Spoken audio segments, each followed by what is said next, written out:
will people who've never heard of Godzilla still enjoy Godzilla, King of the Monsters? Yes, is the answer. The short answer, of course they'll enjoy it. Yeah, because it's huge. It's I think it's the most spectacular monster movie that's been made, to my knowledge. So in Godzilla, basically, giant monsters climb out of the earth to save the planet and stop humans destroying the earth. Kind of, something like that. Do you think this could happen in real life? I think anything can happen, actually.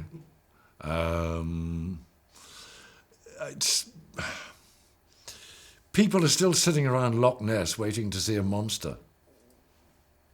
I think you believe something strongly enough, it might happen. Is there a philosophical message behind Godzilla?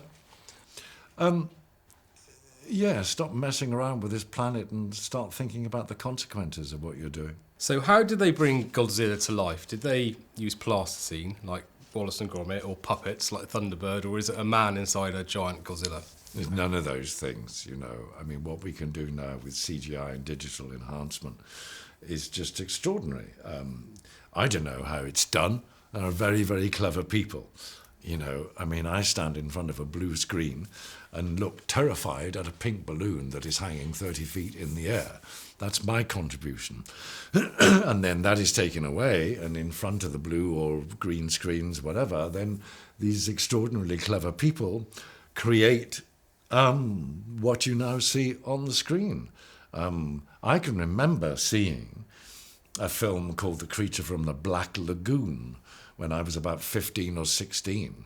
You know, this strange creature comes out of the swamp. Well, that's some poor out-of-work actor trussed up in a rubber suit and sweating his arse off. I mean, that was the way it was done then. Now we can do almost anything, as you know. So when you're filming a film like Godzilla, have you got literally no idea what it's going to look like?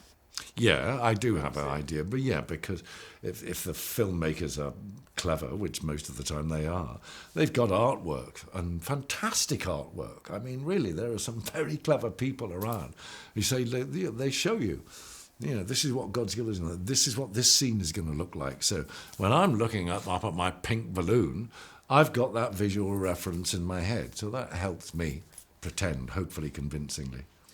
So bad guys are often posh, old and British. So did you deliberately tick all three boxes? I am not posh. I'm not as young as I was, and I am British. Well-spoken then. You are well-spoken, Charles. Yeah, I suppose I'm reasonably well-spoken. It's part of my job. You know? But I don't think the character in this film is particularly villainous. I just think he's well-meaning and misguided. Yes. Why do you think that bad guys in general do get that stereotypical, well-spoken British accent equals evil? Bit cheaper than the American version, probably. Really, seriously. Mm.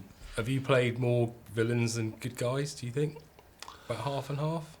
It's about half and half now, you know.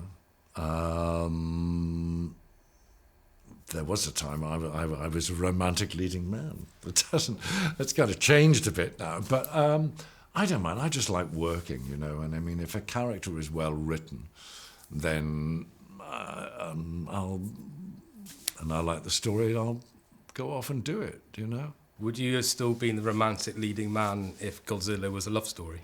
Yeah, possibly. Would depend on what the filmmakers were looking for. And who do you think would win in a fight between the aliens from Alien 3, the ghosts from Ghostbusters, all films you've been in, and Godzilla? Oh, Godzilla, probably. Yeah, I think he's indestructible. Mm. Thank you very much. No, pleasure. Thank you. Lovely to meet you. Thank you.